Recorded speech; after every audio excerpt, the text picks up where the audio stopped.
Hello hello, आप सभी का स्वागत है हमारे यूट्यूब चैनल में ABPS क्लासेज।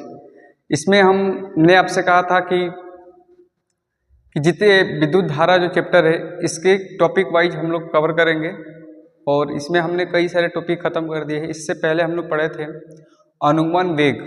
अनुमान वेग बताया गया था आपको, किसी चालक के सिरों पर विद्युत विभव लगाने पर उस पर विद्युत क्षेत्र उत्पन्न होता है और जो मुक्त इलेक्ट्रॉन होते हैं विद्युत क्षेत्र की विपरीत दिशा में गति करने लगते हैं, एक छोटी सी नियत वेग से गति करते हैं और इस वेग को हम लोग क्या कहते हैं, अनुगमन वेग कहते हैं। अनुगमन वेग को हम लोग VD से प्रदर्शित करते हैं। इसी क्रम में हम अगले टॉपिक पे चलेंगे और अगला टॉपिक जो हमारा है वो है अनुगमन वेग तथा विद्युत धारा में संबंध। आज हम इस टॉपिक को खत्म करेंगे। चलिए तो आज मिलकर हम इस टॉपिक को पढ़ते हैं।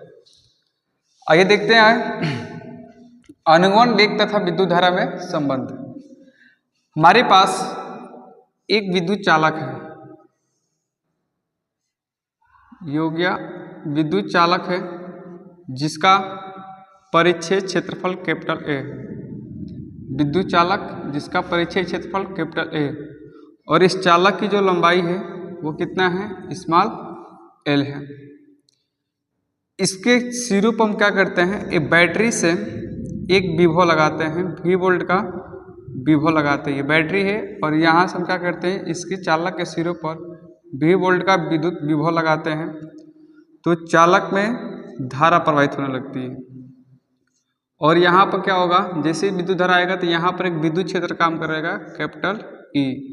इसकी दिशा इधर से इधर की तरफ होगी, ठीक है। जो मुक्त इलेक्ट्रॉन होंगे इस विद्युत क्षेत्र की विपरीत दिशा में क्या होंगे, गति करेंगे। जैसे ही चालक के सिरों पर विद्युत क्षेत्र E उत्पन्न होगा, इलेक्ट्रॉन मुक्त इलेक्ट्रॉन त्वरित हो जाएंगे और त्वरित होकर विद्युत क्षेत्र की विपरीत दिशा में क्या करने लगते हैं, गति करने लगते हैं। आगे की तरफ इस क्या कहते हैं, बढ़ने लगते हैं, गति करने लगते हैं। विद्युत क्षेत्र की दिशा इधर की तरफ है और जो मुक्त इलेक्ट्रॉन है ये इधर की तरफ जाते हैं, तो विपरीत दिशा में क्या करते हैं, गति करने लगते हैं। तो हमें पढ़ना है विद्युत अनुगमन वेग तथा विद्युत धारा में संबंध। तो यहाँ से देखेंगे हमने जो चीजें बोले हैं वो लिखना पड़ेगा हमें। क्या लिखेंगे, माना कि किसी चालक का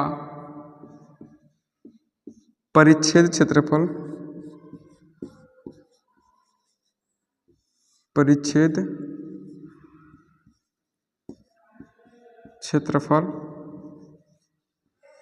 कैपिटल A है, कैपिटल A तथा लंबाई स्मॉल l है। जो चीजें दिख रही है वही लिखना है हमें। माना कि एक चालक है जिसका परिच्छेद क्षेत्रफल कैपिटल A है और लंबाई कितना l है। चालक के सिरे पर V वोल्ट का विभवांतर लगाने पर V वोल्ट का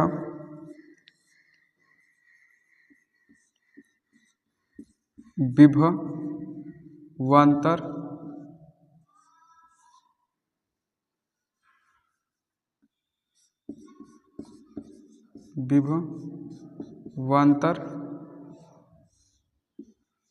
लगाने पर चालक के सिरों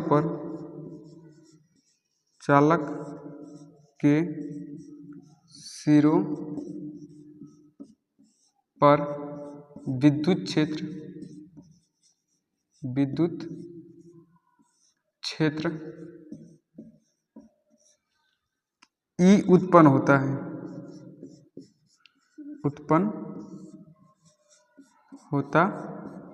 है, ठीक है। एक चालक है जिसकी लंबाई कितना है, स्मॉल a, परिच्छेद क्षेत्रफल कितना है, कैपिटल A है। जब इस चालक के सिरों को हम क्या करते हैं, बैटरी से जोड़ करके एक V वोल्ट का विभवांतर लगाते हैं, तो विभवांतर लगाएंगे तो इसमें विद्युत धारा क्या होगी, प्रवाहित होगी।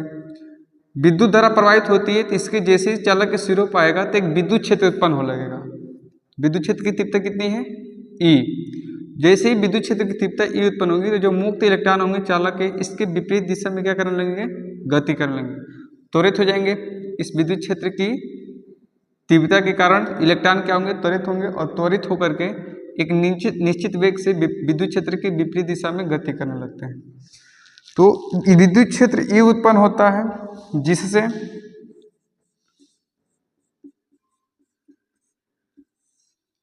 जिससे इलेक्ट्रॉन त्वरित होकर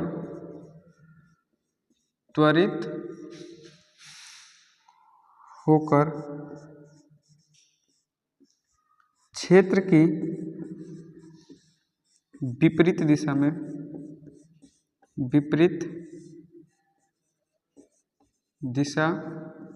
में क्या करेंगे, गति करेंगे। और गति किस वेग से करेंगे, एक छोटी सी नियत वेग से गति करेंगे जिसे हम क्या कहते हैं, अनुमान वेग कहते हैं। तो त्वरित होकर क्षेत्र की विपरीत दिशा में भी अनुगमन वेग Vd से गति करते हैं। ठीक है, यहाँ तक तो कोई दिक्कत नहीं होनी चाहिए।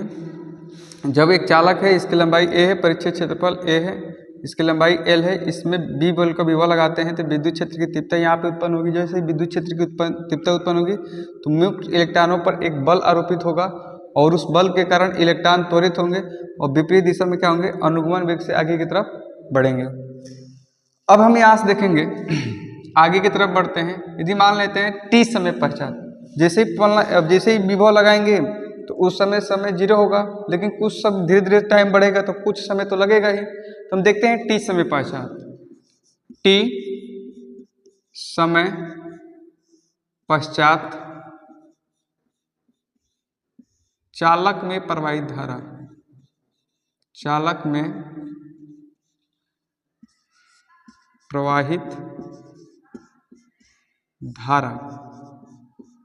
प्रवाहित धारा क्यों लिखे हैं, क्योंकि जैसे ही कुछ समय होगा तो यहाँ से इलेक्ट्रॉन क्या होंगे, जो इलेक्ट्रॉन होते हैं यहाँ से प्रवाहित होने लगते हैं, क्योंकि आवेश प्रवाह के समय दर को क्या कहते हैं, विद्युत धारा कहते हैं। जैसे ही V वोल्ट के बैटरी लगेंगे तो यहाँ से आवेश प्रवाहित होने लगेंगे। और मान लेते हैं कि t समय में कितना आवेश प्रवाहित होते हैं, आपके कुछ आवेश प्रवाहित होंगे Q, और उस समय इसकी विद्युत धारा कितनी होगी, I। तो I बराबर क्या होगा, Q अपान में T। विद्युत धारा I बराबर क्या होता है, Q अपान T। अब यहाँ से देखते हैं, ये जो चालक है, अब चालक में कितने मुक्त इलेक्ट्रॉन है हमें पता नहीं है, तो हम अपने मन से मानेंगे। माना कि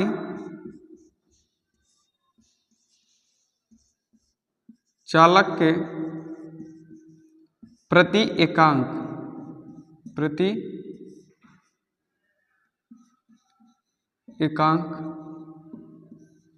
आयतन में n इलेक्ट्रॉन उपस्थित हैं, एक इलेक्ट्रॉन उपस्थित है। हमने क्या मान दिया, ये जो चालक है, चालक का जो एक आयतन होगा, एक वॉल्यूम जो होगी 1 मीटर क्यूब, उसमें इलेक्ट्रॉनों की संख्या कितनी मान दी हम लोग, स्मॉल n मान दी है। ठीक है, एक आयतन में, इस चालक के एक आयतन में जो इलेक्ट्रॉनों की संख्या कितनी है, स्मॉल n है। तो जब एक हम लिखे हैं एकांक आयतन, जब एक आयतन में स्मॉल n इलेक्ट्रॉन है तो पूरे चालक होगा, और पूरे चालक का कुछ ना कुछ क्या होगा, आयतन होगा। तो जब एक आयतन में n है तो पूरे चालक में देख लेते हैं, पूरे चालक के आयतन में कितने इलेक्ट्रॉन होंगे। तो पहले इसके लिए हमें क्या करना पड़ेगा, इसका आयतन निकालना पड़ेगा। तो इसका परिच्छेद क्षेत्रफल a है, इसकी लंबाई कितनी है, l। तो यहाँ से अगर हम निकालना चाहेंगे, क्योंकि आयतन जो होता है, आयतन का मात्रा कितना होता है, मीटर क्यूब। यहाँ से परिच्छेद क्षेत्रफल है, क्षेत्रफल का मात्रा कितना होता है, मीटर स्क्वायर, और इसकी क्या है, लंबाई। तो जब गुणा कर देंगे मीटर में, और मीटर की लंबाई की मात्रा कितना होता है, मीटर, तो मीटर क्यू स्क्वायर में मीटर से गुणा कर देंगे, मीटर क्यू आ जाएगा। इसका मतलब आयतन निकालने के लिए मुझे क्षेत्रफल ए और इसकी लंबाई एल से गुणा कर देंगे तो क्या मिल जाएगा, मीटर क्यूब। इसका मतलब क्या मिल जाएगा, हमें आयतन मिल जाएगा। अगर इससे भी समझ में नहीं आ रहा है तो एक और चीज़ ले सकते हैं, जैसे आपके पास खीरा होता है घर में, जिसका सलाद हम लोग काटते हैं, वो भी एक बेलन की तरह, वो चालक की तरह होता है। तो उसके जब हम क्या करते हैं, छोटे छोटे टुकड़े काट लेते हैं इस तरीके से, तो इसका जो क्या होगा, कुछ ना कुछ क्षेत्रफल होता है। इसके मान लेते हैं क्षेत्रफल कितनी है, ए, प्रत्येक का क्षेत्रफल कितना होगा, ए। और इसी को सजा कर हम क्या कर दें, एक दूसरे के ऊपर रख दें, एक दूसरे के ऊपर रखेंगे, पूरे जो कटा हुआ स्लाइड है तो इसका परिच्छेद क्षेत्रफल है, और कितनी लंबाई तक हम लोग सजा कर रखेंगे, तो एल लंबाई तक क्या करेंगे, सजा कर रख लेंगे। तो पूरे खीरे का अगर आयतन निकालना होगा, पूरा खीरा कितना वजन है, तो कैसे निकालेंगे, ए और एल में क्या कर देंगे, गुणा कर देंगे, तो आपका पूरा खीरे का आयतन निकल जाएगा। तो हमें आयतन निकालने के लिए परिच्छेद क्षेत्रफल ए और इसकी लंबाई एल से गुणा करना पड़ेगा। तो हम यहाँ से निकालेंगे, चालक का परिच्छेद क्षेत्रफल कितना है, ए है, और इसका लंबाई कितना है, एल। तो आयतन निकाल लेंगे, लिखेंगे चालक का आयतन, चालक का संपूर्ण आयतन, संपूर्ण आयतन। तो यहाँ से आयतन निकालेंगे तो V इक्वल टू कितना हो जाएगा, A इंटू एल। आयतन निकल गया। अब देखिए, एक आयतन में इलेक्ट्रॉन कितने थे, n थे। तो बताइए कि Al आपका क्या हो गया, आयतन हो गया। तो इतने आयतन में कितने इलेक्ट्रॉन होंगे, n से क्या करेंगे, मल्टीप्लाई करेंगे। जैसे एक सेव का दाम, जैसे 1 किलो सेव का दाम 5 रुपया है, तो 25 किलो सेव का दाम कितना होगा, 25 में 5 से गुणा करेंगे तो 125 हो जाएगा। उसी तरीके से एकांक आयतन में कितने इलेक्ट्रॉन है, n। तो टोटल आयतन कितना है, A इंटू एल। तो टोटल आयतन में कितने इलेक्ट्रॉन हो जाएंगे, n से क्या करेंगे, मल्टीप्लाई कर देंगे, गुणा कर देंगे। तो लिखेंगे संपूर्ण चालन में, संपूर्ण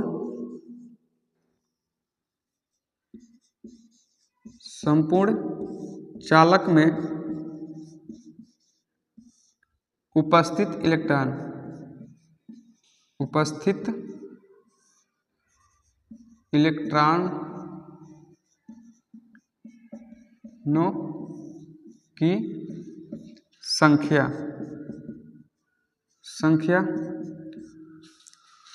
टोटल चालक में कितने इलेक्ट्रॉन होंगे, एकांक में था, जैसे मान लीजिए यहाँ से काट दिए थे, एकांक आयतन बन गए थे। एकांक में तो स्मॉल n था, तो पूरे में कितना होगा, मान लेते हैं इलेक्ट्रॉनों की संख्या टोटल n है, और n किसके बराबर होगा, तो एकांक में n है और टोटल आयतन कितना है, ये। तो गुणा कर देंगे तो n into A into L हो जाएगा। ठीक है, तो यहाँ से मिल गया n equal to small n into A into L, जहाँ एल क्या है, चालक की लंबाई। अब यहां से देखते हैं हम लोग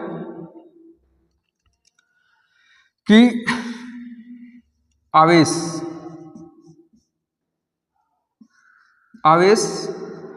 Q बराबर क्या होता है, n इंटू ई। यहाँ पर n कौन सा काम करेगा, पूरे चालक का इलेक्ट्रॉन, और चालक इलेक्ट्रॉन कितना है, कैपिटल N है। यहाँ लिखेंगे हम लोग कैपिटल N लिख लेंगे। यहाँ से Q इक्वल टू आवेश निकाल लेंगे, तो n की वैल्यू कितनी है, small n into A into L और इंटू ई। कोई दिक्कत, रोक लो। यहाँ तक हमारा हो गया, आवेश निकल के आ गया, small a into A, small n into capital A small l into ई।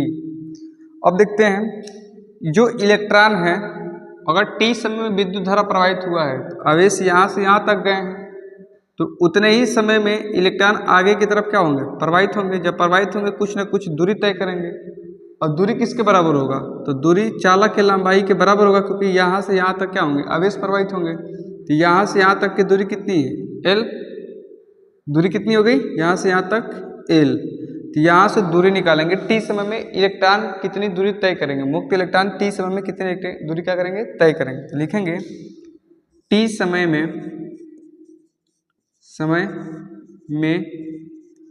इलेक्ट्रॉनों द्वारा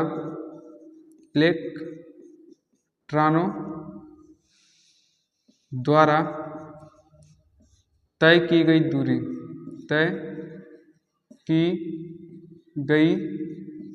दूरी तय की गई दूरी। तो ये जो दूरी है किसके बराबर होगा? चालक की लंबाई के बराबर होगा, क्योंकि इलेक्ट्रॉन यहाँ से यहाँ तक जाएंगे उतना ही दूरी तय करेंगे। तो यहाँ से दूरी L बराबर होता है, दूरी बराबर चाल गुणे समय। तो चाल कौन सा है, किस वेग से आगे की तरफ बढ़ेंगे? तो VD वेग से क्या होंगे? आगे की तरफ बढ़ेंगे। तो यही हमारा क्या होगा? चाल होगा, क्योंकि AC वेग से क्या हो गया? आगे बढ़ रहे हैं, चल रहे हैं। तो दूरी बराबर L बराबर हो जाएगा चाल गुणे समय। तो चाल कौन सा है? VD, और समय कौन सा है? T। ठीक है, यहां से देखते हैं हम लोग, यहां से T की वैल्यू निकाल लेंगे। तो T बराबर इधर गुणा में VD और इधर आएगा तो भाग। तो L बराबर कितना हो जाएगा? T इक्वल टू इधर गुणा है, VD इधर आएगा तो भाग। तो L बटे में कितना हो जाएगा? VD। ठीक है, अब देखिए ध्यान से, ये समीकरण नंबर फर्स्ट, समीकरण नंबर सेकेंड, और ये समीकरण नंबर थर्ड। इसी में Q और T का मान हम लोग क्या करें, क्योंकि यहाँ पे Q है, यहाँ पे क्या है? T। देखिए हमने Q यहाँ निकाल दिया है और यहाँ से हमने T निकाल दिया है। तो Q और T का मान इसमें क्या करेंगे हम लोग? पुट कर देंगे, रख देंगे। तो समीकरण 2 और 3 का मान किस में रखेंगे? समीकरण 1 में। तो यहाँ से लिखेंगे समीकरण 1 में समीकरण 2 तथा 3 का मान रखने पर, समीकरण 1 में Q और T का मान क्या करेंगे? इसमें रख लेंगे। तो I बराबर फॉर्मूला क्या है? Q अपान में T। तो यहाँ Q है, Q की वैल्यू कितनी आई है? स्मॉल n कैपिटल A, उसके बाद चालक की लंबाई E। तो हो जाएगा small n E into L into A अपान, उसके बाद देखेंगे T, क्योंकि इस Q का मान हमने रख दिया। अब T का मान देखेंगे, T का मान कितना है? L अपान में VD। हो गया L अपान में VD। तो L से L क्या हो जाएगा? कट जाएगा, और VD क्या हो जाएगा? नीचे से ऊपर चला जाएगा। तो I इक्वल टू हो जाएगा small n into E A into VD। यह हमारा निकल के आ गया विद्युत धारा तथा अनुगमन वेग में संबंध, क्योंकि I क्या है? विद्युत धारा है, और VD क्या है? तो अनुगमन वेग है। तो यहाँ से हम देखेंगे कि जो I का मान होता है अनुक्रमपाती है किसका? VD के क्या होता है? अनुक्रमानुपाती होता है। अतः विद्युत धारा का मान बढ़ाने पर अनुगमन वेग का मान क्या होता है? बढ़ता है। ठीक है, आज के लिए बस इतना ही। अगर आप प्लीज इसको समझिएगा, देखिएगा, इसको उतारिएगा। अगर कहीं आपको समझ में नहीं आता है तो आप कमेंट में लिख दीजिएगा कि सर मुझे यहाँ पे समझ में नहीं आया, हम फिर उसको दोबारा वीडियो बना करके डाल देंगे। आज के लिए धन्यवाद, थैंक यू।